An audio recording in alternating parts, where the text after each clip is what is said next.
नमस्कार। Welcome back to staff solution. आप सभी दोस्तों का बहुत स्वागत करता हूं स्टाफ सॉल्यूशन के यूट्यूब चैनल पर। और अभी थोड़ी देर पहले सो के उठा तो मुझे लगा आप लोगों के लिए कुछ वैकेंसी दे देता हूं। आज तो ऐसे संडे है तो बहुत कम लोग जाते हैं संडे को इंटरव्यू के लिए, लेकिन मुझे लगा कुछ वैकेंसी तो बता ही दूँ, नहीं तो आप लोग फ़ोन करने लगते हो सर वैकेंसी नहीं आती है। इसलिए अब वैकेंसी बताऊं इससे पहले कुछ बातें आपसे कर लूं। अब बातें क्या करूं, इधर मैं वीडियो बना रहा हूं, उधर देख रहा हूं खट खुट चल रहा है। किचन में है, आवाज़ आती रहती है, दरवाज़ा बंद कर लेता हूं बेडरूम का। अपने ही सोता रहता हूं, आलसी आदमी जैसे। क्या करें भाई, उधर आवाज़ आ जाए तो समझ लेना उधर चटनी पराठा बन रहा होगा। ठीक है, बता देता हूँ। तो देखो, ऐसा है कि नौकरी तो सबको चाहिए, आपको भी चाहिए और बाकी लोग भी जो हैं उनको भी चाहिए। लेकिन आप लोग बोलते हो सर चैनल सब्सक्राइब कर लिया, इंटरव्यू भी दे आए, ये भी हो गया वो भी हो गया, नौकरी नहीं मिली। अब इसमें से 50% लोग ये भी बोलते हैं सर आज तक कहीं इंटरव्यू भी नहीं दिए, कहीं गए भी नहीं, किसी को फ़ोन भी नहीं किया, किसी से मिले भी नहीं, नौकरी कैसे मिलेगी यार। ऐसे में तो किसी को नहीं मिलेगी। क्या है, देखो समस्या की जड़ कहाँ है वहाँ अपन को जाना पड़ेगा। समस्या की जड़ जो है, अब जैसे मान लो एक छोटा सा उदाहरण आप समझो, आपको मच्छर ने काटा और आपको मलेरिया हो गया, आप बीमार पड़ गए। तो बीमार पड़ गए तो ज़्यादातर लोग क्या करेंगे, डॉक्टर के पास जाएंगे। डॉक्टर ने 1,000 रुपये की दवाई दे दी, 500 फीस ले ली, जो भी किया, इंजेक्शन लगा दिया, सारे ब्लड टेस्ट करवा दिए और लास्ट में लिख दिया कि मलेरिया है। पता पहले से भी होता है डॉक्टर को कि मलेरिया है, लेकिन बिना टेस्ट करवाए ना तो आपको ही भरोसा नहीं होगा, उसको तो पता है, लेकिन जब तक वो 1,000 की दवाई नहीं लिखेगा तब तक आप भी नहीं मानोगे कि चेक किया है डॉक्टर ने। तो डॉक्टर ने दवाई लिख दी, आपने दवाई खा ली, आप ठीक हो गए, वापस से घर गए, फिर मच्छर ने काटा, फिर आप बीमार पड़े। ये सिलसिला कई सालों से चलता आ रहा है। तो आपको लगता है कि डॉक्टर ने दवाई दे दी और आपका मलेरिया ठीक हो गया। ठीक हुआ, मैं भी मानता हूँ थोड़े दिन के लिए ठीक होगा, 1 महीने 2 महीने 3 महीने, फिर वापस अगली बरसात में मच्छर काटेगा तो फिर बीमार पड़ोगे। कहने का मतलब ये है कि अगर चाह इसका परमानेंट सलूशन चाहिए तो परमानेंट सलूशन ये है कि मच्छर ही ना पैदा हो। मच्छर को ख़त्म करो, मलेरिया को ख़त्म करने की ज़रूरत नहीं है। जब मच्छर ख़त्म तो मलेरिया ख़त्म। यही हमारे कैरियर में भी होता है, यही हमारी नौकरी में भी होता है।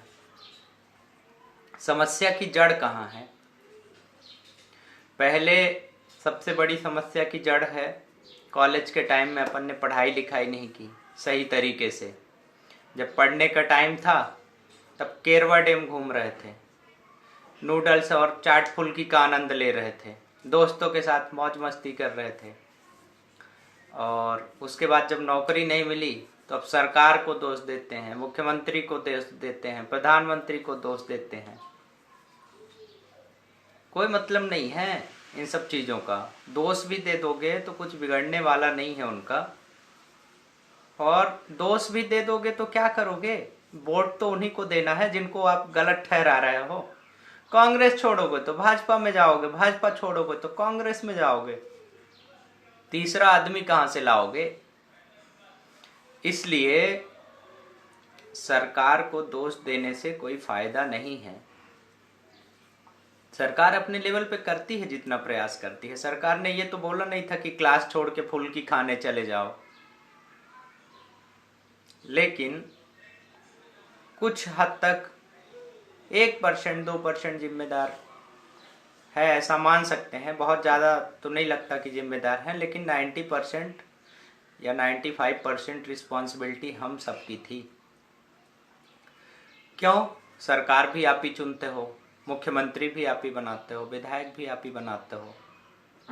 अब बीच में बता देता हूँ वैकेंसी, फिर लास्ट में आपसे कुछ करूँगा बातें।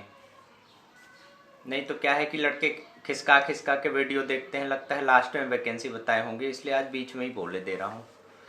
तो देखो, आज जो वैकेंसी है वो सिविल इंजीनियर के लिए है जिन्हें शासकीय निर्माण कार्यों एवं उनकी बिलिंग का अनुभव हो।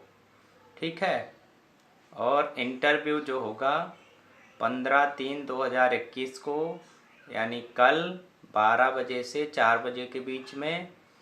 और कंपनी का नाम है MK इंजीनियर्स ग्रुप, पता है A732 new Ashoka garden Bhopal. और यहाँ का फ़ोन नंबर है 07554093 4093 यहाँ का फ़ोन नंबर है। तो आप जो सिविल इंजीनियर हैं या जो बी सिविल वाले बंदे हैं जिनको वर्क एक्सपीरियंस है, वो लोग इंटरव्यू के लिए जा सकते हैं। वैकेंसी और भी है हमारे पास। मैकेनिकल इंजीनियर वालों के बहुत फ़ोन आ रहे थे, लो मैकेनिकल इंजीनियर की वैकेंसी बताए दे रहा हूँ। चार्टर्ड बस में है मैकेनिकल इंजीनियर की। टायर मेंटेनेंस डिपार्टमेंट में भी है। Computer knowledge fresher experience can also apply, यानी फ्रेशर और एक्सपीरियंस दोनों अप्लाई कर सकते हैं। मेंटेनेंस मैनेजर की भी है, एक्सपीरियंस अबव 8 to 10 ईयर्स। और आपको अपना जो रिज्यूम मेल करना है वो करना है रिज्यूम, यानी RESUMEHR charteredCHARTEREDSPEED.com, इस पर रिज्यूम मेल करना है। मोबाइल नंबर है 7470754386 7470754386। इस पर आप फ़ोन भी कर सकते हैं और जो मैंने मेल आईडी बताई उस पर आप अपना रिज्यूमे मेल भी कर सकते हैं। वैकेंसी और भी है हमारे पास, बहुत सारी वैकेंसी हैं, लेकिन अब बाकी वैकेंसी बताऊंगा अगले वीडियो में बताऊंगा, या हो सकता है इस वीडियो में अभी लास्ट में बता दूं। तो मैं ये जो चर्चा कर रहा था ना, तो ये समस्या की जड़ को ख़त्म करो। समस्या की जड़ क्या है? पढ़ाई लिखाई है, स्वास्थ्य समस्या है। देखो, 4 चीज़ें बहुत महत्वपूर्ण हैं, वो है समय, स्वास्थ्य, पैसा और संबंध। अब मूल कारण समझना है इसका। मूल कारण क्या है? जैसे मान लो आप पटवारी का एग्ज़ाम देने जाते हो, ये तो कहीं भी गए, रेलवे का एग्ज़ाम देने गए। अब मान लो संडे को परीक्षा है और आप अगले संडे को जाओगे या मंडे को जाओगे, 8 बजे से 11 बजे तक पेपर था, आप 2 बजे जाओगे, कोई मतलब निकलेगा क्या? भले आपने साल भर तैयारी की हो। ये हो गया समय। अब स्वास्थ्य के ऊपर चर्चा करते हैं। आपका पेट खराब हो, आपकी तबीयत खराब हो, शादी में जाओ, 56 प्रकार का भोजन बना हो और आपके पेट में बहुत तेज़ दर्द हो रहा है, एकदम गैस बनी हो, तो उस खाने का कोई मतलब है क्या? नहीं है। ये हो गया स्वास्थ्य। पैसा, अगर दोनों चीज़ें आपने छोड़ दी, दोनों चीज़ें आपकी गड़बड़ हैं, तो तीसरी चीज़ काम आएगी आपको, पैसा। इसलिए नौकरी चाकरी पे ध्यान देना ज़रूरी है। और जहाँ पैसा काम नहीं आएगा तो आपके रिलेशंस, आपने अच्छे संबंध बना रखे हैं डॉक्टर से, इंजीनियर से, नेताओं से, सब जगह अगर आपके रिलेशन अच्छे हैं, आपका व्यवहार अच्छा है, तो आपकी लोग मदद करने को तैयार हो जाएंगे। 5वीं चीज़ कुछ बचती नहीं है। 4 चीज़ें पकड़ लो, इनमें से अगर एक भी पकड़ लिए ना तो 25% सफल हो जाओगे, 2 पकड़ लिए तो 50% सफल हो जाओगे। करके देखो कुछ दिन तक। अब ये इंडिया है, अमेरिका है नहीं, तो भारत में आप ये उम्मीद नहीं कर सकते हैं कि यहाँ लोग कार्य पर भरोसा करेंगे। भाग्य, भगवान, यहाँ 50% ये फैक्टर काम करता है। तो कुछ लोग तो ज़्यादातर भाग्य के भरोसे ही बैठे रहते हैं। होता भी है, ऐसा नहीं है, किस्मत में कुछ चीज़ें जो लिखी होती हैं वो आपके साथ हमारे साथ घटित होती हैं, पर इसका मतलब ये नहीं है कि हमें काम ही नहीं करना है। बातें बहुत सारी हैं करने के लिए, पर क्या है कि आपकी अंदर से सुनने की इच्छा भी होनी चाहिए। ये सब चीज़ें ऐसे ही चलती रहेंगी, इसका कोई सलूशन नहीं है। कोई बोले हम करप्शन ख़त्म कर देंगे, कोई ये कर देंगे, कुछ नहीं हो सकता। आज तक कुछ हुआ क्या? कितने सीएम आए, कितने पीएम आए, कितने विधायक आए, कितने मंत्री आए, कुछ हुआ क्या? सब कुछ वैसे के वैसा ही चल रहा है। लड़के को पिता पटवारी बनाना चाहते हैं, क्यों बनाना चाहते हैं? एसडीएम तहसीलदार या पुलिस में क्यों भर्ती करना चाहते हैं? क्योंकि बोले उसमें कमाई अच्छी होगी। समस्या की जड़ ही हमारे घर में है। इसलिए नहीं बनाते हैं कि देशभक्ति करेगा लड़का, या समाज की सेवा करेगा, या फ्री में काम करेगा। इसलिए बनाते हैं कि कमाई अच्छी होगी। इधर से कमाई हुई, और जब दूसरी जगह वही सिचुएशन आती है, दूसरी जगह लोग घूस मांगते हैं, तब बोलते हैं बड़ा भ्रष्टाचार है देश में। अपने घर अपन ने नहीं देखा। और कहावत क्या है वही, भगत सिंह तो हर घर में होना चाहिए, लेकिन पड़ोसी क्या होना चाहिए, मेरे यहाँ नहीं होना चाहिए। तो इंडिया है, चलता रहेगा। डॉक्टर उज्जवल पाटनी के वीडियो देख लिया करिए, विवेक बिंद्रा को सुन लिया करिए, संदीप महेश्वरी को सुन लिया करिए। ठीक है, अपनी अपनी स्वेच्छा है, अपनी अपनी इच्छा है। हम गौतम बुद्ध के देश में रहते हैं। कुछ हमारे सज्जन मित्र हैं, आप लोगों ने देखा भी होगा, सुना भी होगा, कई बार कमेंट्स भी आते रहते हैं। बाहर की भी वैकेंसीज बताऊंगा आप लोगों को, भोपाल के बाहर की भी। ठीक लगे तो कमेंट बॉक्स में नीचे बता देना कि कहाँ की चाहिए, कैसी चाहिए। कोशिश करूँगा, लेकिन टाइम पे चले जाया करो इंटरव्यू देने। कोई समस्या आए, हमेशा बोलता हूँ, जिस प्रोफाइल के लिए जाओ, जिस सेगमेंट के लिए जाओ, उसी सेगमेंट का एक्सपीरियंस लिख के ले जाओ ना, उसी प्रोफाइल का ले जाओ। टाइम पे जाओ, समय पे जाओ, समय पे काम करो, हो जाएगा। कोई बड़ी बात नहीं है, लेकिन आपको थोड़ा सा प्रयास करना पड़ेगा। बिना प्रयास के सफलता नहीं मिलेगी। बहुत सारी चीज़ें हैं। मैं अगर आपका अच्छा करने के लिए भी सोचूंगा तो कौन सा आप मेरी बात मान जाओगे? बात तो घर में पत्नी ना माने, आप कहाँ से मानोगे? इसलिए करोगे तो अपने मन का ही, लेकिन बताना मेरा काम है, समझाना मेरा काम है, बोलना मेरा काम है। मैं बस बोल ही सकता हूँ, समझा ही सकता हूँ, ज़बरदस्ती थोड़ी कर सकता हूँ। इससे भी बड़ी बड़ी समस्याएं आने वाली हैं। जल की कमी जब होगी, ऑक्सीजन की कमी जब होगी, उस दिन से अहमियत समझ में आएगी उन चीज़ों की कि अब क्या हो रहा है।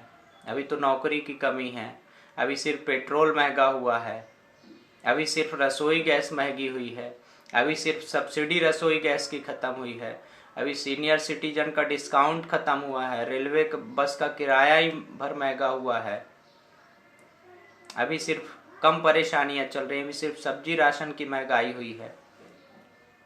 अब जब 25,000 का सिलेंडर भी बिकेगा ना ऑक्सीजन का, अब पानी जब बिकेगा पेट्रोल से ज़्यादा महंगा। अभी 100 रुपये लीटर पेट्रोल खरीदते हो, फिर 500 रुपये लीटर पानी पीने का खरीदेंगे अपन। और क्या होगा पता है? जब 500 रुपये लीटर पानी खरीदोगे ना, तो उस समय तनख्वाह और आधी कर दी जाएगी। अभी क्या हुआ लॉकडाउन में, कोरोना में? तनख्वाह आधी, महंगाई डबल। अच्छे दिन आ रहे हैं, ऐसा नहीं है, आएंगे, धीरे धीरे आएंगे। पर जब राहुल गांधी ने पूछा कि आपने तो बोला था कि अच्छे दिन आएंगे, तो मोदी जी ने जवाब दिया, बोले ये थोड़ी बोला था तुम्हारे आएंगे, अच्छे दिन आएंगे। तो आएंगे, आपके भी आएंगे, हमारे भी आएंगे, सभी के आएंगे। पर कब आएंगे? जब पानी 500 रुपये लीटर बिकने लगेगा और तनख्वाह आधी हो जाएगी और पुस्तकें तो बिक ही रही हैं। मुझे किसी ने फ़ोन करके बताया, ये चीज़ अच्छी लगी मुझे। बोले सर किताब फुटपाथ पे बिकती है और जूता शोरूम में बिकता है। तो इंडिया है, कलयुग लग गया है। अशुभ भेष भूषण धरहि, भक्षा भक्ष जे खाहि, ते जोगी ते सिद्ध नर पूज्यते कलयुग माहि। गोस्वामी तुलसीदास जी ने रामचरितमानस में लिखा था, बहुत समय पहले लिखा था। अशुभ भेष भूषण धरहि, बड़े बड़े बाल रख लिए, जूड़ा बांध लिया, हाथ में एक कड़ा पहन लिया, 20 वाला राजश्री ले लिया और एक फुर्र फुर्र वाली बाइक ले ली। हीरो सलमान खान, हम लोग क्या हैं भैया, उनके सामने डर लगता है, ऐसा लगता है जैसे खा जाएंगे, शेर हैं। वही हीरो हैं, वही सबकी पसंद है। ठीक है, बढ़िया है, कलयुग है, चलता रहेगा। माँ बाप की कोई वैल्यू नहीं है, गर्लफ्रेंड सब कुछ हो गई, पत्नी सब कुछ हो गई, दोस्त यार सब कुछ हो गए, माँ बाप भाई बंधु चाचा मामा फूफा सब किनारे हो गए। अच्छे दिन आ रहे हैं, ऐसा नहीं है, और धीरे धीरे आएंगे। देखो हम भैया उधर बर्तन गिरने लगे, अब लगता है बंद करना पड़ेगा वीडियो। तो ठीक है, अब अपन अगले वीडियो में बाकी बातें कर लेंगे। और ठीक लगे मेरी थोड़ी सी बात कुछ तो लाइक कर दिया करो यार, कर दोगे तो मुझे भी अच्छा लगता है, और वैकेंसी बताऊंगा। देखता हूँ, लगता है चाय वाय तैयार हो गई है, फिर अगले वीडियो में आपसे बाकी बातें करूँगा। चैनल को सब्सक्राइब नहीं किया होगा तो कर लेना। नमस्ते, जय हिंद।